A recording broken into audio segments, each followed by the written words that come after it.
Pharma warriors, कैसे हैं आप सब। आशा करता हूं कि स्वस्थ और मस्त होंगे। आज हम पढ़ने वाले हैं human anatomy physiology and pathophysiology. जो पीसीआई ने न्यू सिलेबस जारी किया है उसके अकॉर्डिंग हम इसको पढ़ने वाले हैं। तो चलिए बिना किसी की देरी के स्टार्ट करते हैं कि हमें क्या पढ़ना है। पीछे के लेक्चर्स में हमने लेवल्स ऑफ स्ट्रक्चरल ऑर्गेनाइजेशन ख़त्म कर लिया और बॉडी सिस्टम को भी ख़त्म कर लिया है, और जो हमारा जो बॉडी प्लेन्स को भी हमने ख़त्म कर लिया है।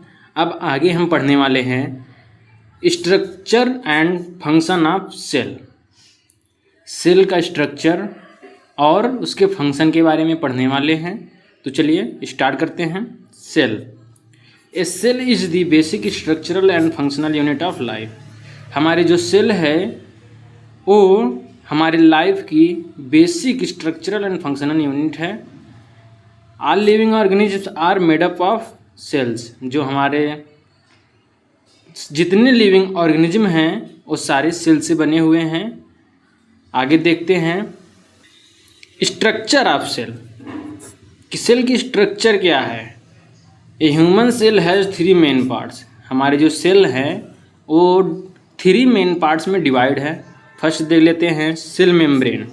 सेल मेम्ब्रेन को हम प्लाज्मा मेम्ब्रेन भी के नाम से जानते हैं। फर्स्ट पॉइंट है सेल मेम्ब्रेन को हम प्लाज्मा मेम्ब्रेन के नाम से भी जानते हैं। देखते हैं इसका first point, thin outer covering of this cell. ये सबसे पतला कवरिंग लेयर होता है जो हमारे सेल को कवर करता है, उसको प्रोटेक्ट करता है। अगला पॉइंट वही है प्रोटेक्ट द सेल। हमारे सेल को प्रोटेक्ट करता है।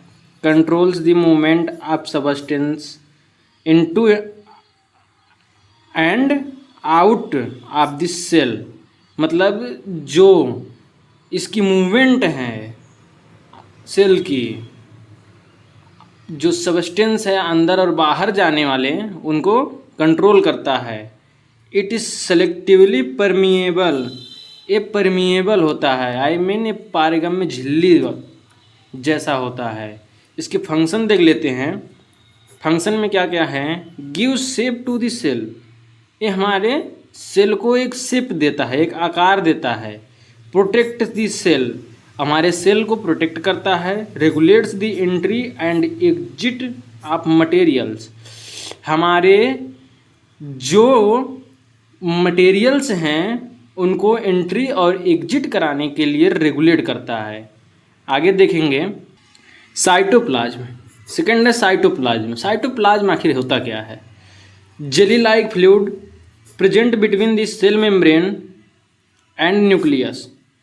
एक जेली लाइक फ्लूइड होता है जो कि हमारे सेल मेम्ब्रेन और न्यूक्लियस के आई मीन केंद्रक के मध्य में प्रेजेंट होता है।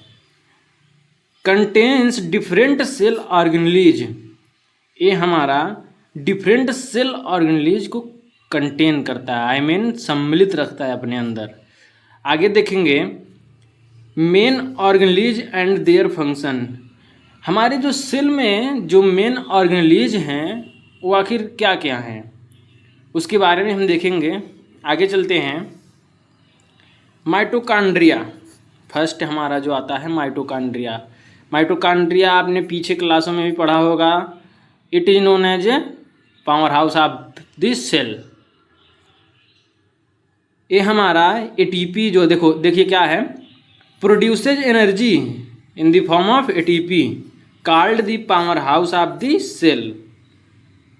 एटीपी के रूप में एनर्जी प्रोड्यूस करता है और ये हमारा power house of this cell भी कहलाता है। राइबोसोम। राइबोसोम क्या है, सिंथेसाइज प्रोटीन्स। हमारी जो राइबोसोम है ये प्रोटीन का निर्माण करती है। नेक्स्ट देखेंगे एंडोप्लाज्मिक रेटिकुलम, जिसे ईआर से भी के नाम से भी जाना जाता है। अगर आपको एग्जाम में कहीं आ गया एंडोप्लाज्मिक रेटिकुलम की जगह पे व्हाट इज ईआर, तो आप क्या लिखेंगे, ट्रांसपोर्ट्स प्रोटीन्स एंड लिपिड्स। ये हमारा प्रोटीन और लिपिड को ट्रांसपोर्ट कराता है, आई मीन आने जाने में मदद करता है सेल के अंदर। गाल्जी एपारेटस। गाल्जी एपारेटस क्या है? Modifies packages and secrets protein. Golgi apparatus हमारा मॉडिफाई करता है किसी भी सेल, अगर सेल में कोई प्रॉब्लम्स आ गई उसको पैकेज करता है, packages and secret proteins, secret protein को सीक्रेट भी करता है, आई मीन उसको उसका स्राव करता है। लाइसोसोम। लाइसोसोम क्या है? Digest waste materials called this suicide bag of this cell. ये वेस्ट मटेरियल का डाइजेशन करता है और इसे सुसाइडल बैग के नाम से भी जाना जाता है। यह एक कोशिका की सुसाइडल बैग है जो कि डाइजेस्ट करता है मटेरियल, वेस्ट मटेरियल्स को, और हमारे सेल को क्लीन रखने में मदद करता है। आगे देखेंगे सेंट्रोसोम। सेंट्रोसोम क्या होता है? Helps in cell division. Centrosome हमारा सेल डिवीजन में सहायता करता है। सेल डिवीजन से ग्रो अप होता है, एक चाइल्ड से एडल्ट में कैसे कन्वर्ट होता है, ये हमारा सेल डिवीजन की मदद से ही हम वृद्धि करते हैं, इंक्रीज होती है हमारी बॉडी और डेवलप्ड होते हैं। आगे देखेंगे थर्ड है nucleus, the control center of this cell. Nucleus क्या है? हिंदी में जिसे केंद्रक के नाम से भी जाना जाता है, जो रॉबर्ट ब्राउन ने 1831 में जिसकी खोज की थी। Robert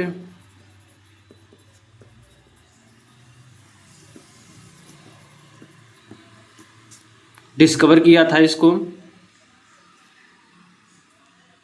contains DNA and chromosome. ये हमारा डीएनए और क्रोमोसोम को कंटेन्स करके रखता है। इसके फंक्शन देख लेते हैं क्या क्या है न्यूक्लियस के function. Controls all activities of this cell. ये हमारे जितनी भी एक्टिविटी है सेल की सबको कंट्रोल करता है। Nucleus main part of this cell यही मैनेज करता है कि क्या करना है, कौन सी एक्टिविटी हो रही है बॉडी में, सारे चीज़ों को न्यूक्लियस ही कंट्रोल करता है। आगे देखेंगे स्टोर्स हेरिडेटरी, जिसे जेनेटिक भी कहा जाता है, इंफॉर्मेशन। ये हमारा न्यूक्लियस जो है जेनेटिक इन्फॉर्मेशन को स्टोर करता है सेल में। आने वाला बच्चा कैसा होगा, किस टाइप का होगा, वो जीन्स पे ही निर्भर करते हैं, जेनेटिक मटेरियल्स पे ही निर्भर करते हैं, तो वो न्यूक्लियस करता है control. Control cell growth and reproduction. हमारा जो न्यूक्लियस है सेल ग्रोथ और रिप्रोडक्शन को भी कंट्रोल करता है। आगे देख लेते हैं function of this cell. Cell के आखिर फंक्शन क्या क्या है? Gives structure and support to the body. हमारा जो सेल है स्ट्रक्चर और सपोर्ट, बॉडी को स्ट्रक्चर और सपोर्ट करने में सहायता मदद करता है। Produce energy in the form of ATP. जो हमारा सेल है एनर्जी प्रोड्यूस करता है, प्रोटीन को सिंथेसाइज करता है, प्रोटीन का निर्माण करता है। Helps in growth and repair. A growth और रिपेयर में सहायता करता है। रिमूव वेस्ट मटेरियल्स को रिमूव करता है। Carries genetic information in the form of DNA. जो हमारा सेल है जेनेटिक इन्फॉर्मेशंस को कैरीज करता है, ले आने और ले जाने में मदद करता है in the form of DNA, deoxyribonucleic acid. Performs reproduction through cell division. जो हमारा सेल है रिप्रोडक्शन के थ्रू सेल डिवीजन को भी परफॉर्म करता है, आई मीन सेल डिवीजन भी कराता है, जिससे हमारा ग्रोथ हो सके। आगे देखेंगे तो हमने सेल स्ट्रक्चर एंड फंक्शन उसके ख़त्म कर दिए। तो आगे हम देखेंगे अगला हेडिंग जो कि न्यू सिलेबस में अवेलेबल है, transport across the cell membrane. Transport across this cell membrane, हमें इसी हेडिंग से ही समझ में आ रहा है कि सेल मेम्ब्रेन से आने जाने का रास्ता, कि क्या चीज़ अंदर जाता है, क्या चीज़ बाहर आता है। तो चलिए हम देखते हैं इसकी डिफिनेशन पहले। Transport across the cell membrane is the movement of substance into and out of this cell through this cell membrane. जैसा कि मैंने बताया, किसी भी सबस्टेंस को अंदर और बाहर ले जाने के लिए, सेल के थ्रू अंदर या बाहर ले जाने के लिए सेल मेम्ब्रेन हमारी मदद करता है। The cell membrane is selectively permeable so it allows only certain substance to pass. जो हमारा transport across the cell membrane है, ये क्या करता है, केवल सेलेक्टिवली परमिएबल, जो सेलेक्ट हुए पार्ट रहते हैं, सबस्टेंस रहते हैं, केवल उन्हीं को अलाउ करता है पास, आई मीन सेल के अंदर जाने के लिए। ये सेल मेम्ब्रेन पे ही पाया जाता है, वहीं पे पास करता है, वहीं से अंदर और बाहर आने जाने की अनुमति देता है। इसके टाइप्स देख लेते हैं। This is mainly 2 types. Passive transport. Passive transport हमारा है, इसमें हमें एनर्जी की आवश्यकता नहीं पड़ती है। फिर हम आगे दूसरा देखेंगे एक्टिव ट्रांसपोर्ट, जिसमें हमें एनर्जी की आवश्यकता पड़ती है। तो चलिए देख लेते हैं। Does not require energy in the form of ATP. Passive transport जो हमारा है, एनर्जी की रिक्वायर नहीं होती है एटीपी के रूप में। सेकंड है movement occurs from higher concentration to lower concentration. इसमें जो हमारा मूवमेंट होता है पैसिव ट्रांसपोर्ट में, हाई से लो कंसंट्रेशन की तरफ जाता है।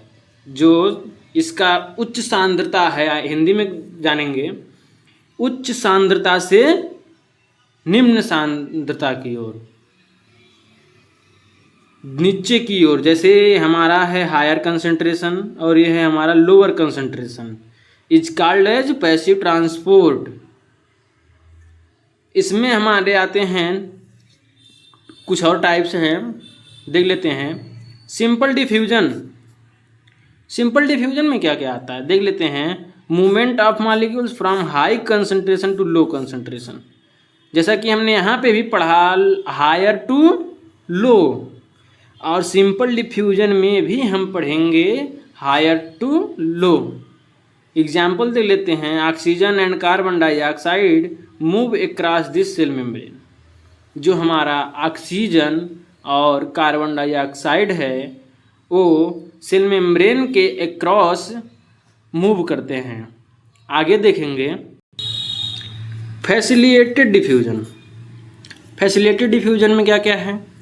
मॉलिक्यूल्स मूव थ्रू कैरियर और चैनल प्रोटीन। जो हमारे मॉलिक्यूल्स होते हैं वो चैनल प्रोटीन के थ्रू मूव करते हैं और इसमें एनर्जी की आवश्यकता नहीं होती है।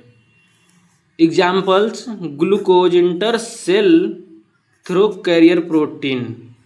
आप चाहे कैरियर प्रोटीन कहिए या फिर चैनल प्रोटीन कहिए, बात एक ही हुआ। जो हमारा ग्लूकोज है, सेल में कैरियर प्रोटीन अर्थात चैनल प्रोटीन के थ्रू इंटर करता है। नेक्स्ट देख लेते हैं osmosis. Movement of water molecule through a selectively permeable membrane. जो हमारा वाटर मॉलिक्यूल है वो सेलेक्टिवली परमिएबल मेम्ब्रेन के द्वारा मूवमेंट करता है। Water moves from higher water concentration lower solute concentration to lower water concentration higher solute concentration. जो हमारा वाटर है वो लोअर सॉल्यूट कंसंट्रेशन से हायर सॉल्यूट कंसंट्रेशन की ओर मूव करता है। और ओ आर अथवा करके अगर देखें तो हमारा वाटर जो है वो हायर वाटर कंसंट्रेशन से लोअर वाटर कंसंट्रेशन की तरफ मूव करता है। इसमें भी हमें एनर्जी की आवश्यकता नहीं होती है। Example, absorption of water by body cells. Absorption of water by body cell. Second देख लेते हैं active transport. Requires energy in the form of ATP. जो हमारा एक्टिव ट्रांसपोर्ट है इसमें एनर्जी की आवश्यकता होती है, जैसे मैंने पीछे बता भी दिया। Movement occurs from lower concentration to higher concentration against the concentration gradient. ये हमारा जो है लो से हाई की तरफ जाएगा और कंसंट्रेशन ग्रेडियंट के अगेंस्ट उसके विरुद्ध ये काम करेगा। आगे uses carrier protein pumps. Uses carrier protein pump. अगर कैरियर समझ में आपको दिक्कत नहीं आ रहा है तो दिक्कत आ रही है तो आप चैनल प्रोटीन भी डाल सकते हैं। Example sodium potassium pump.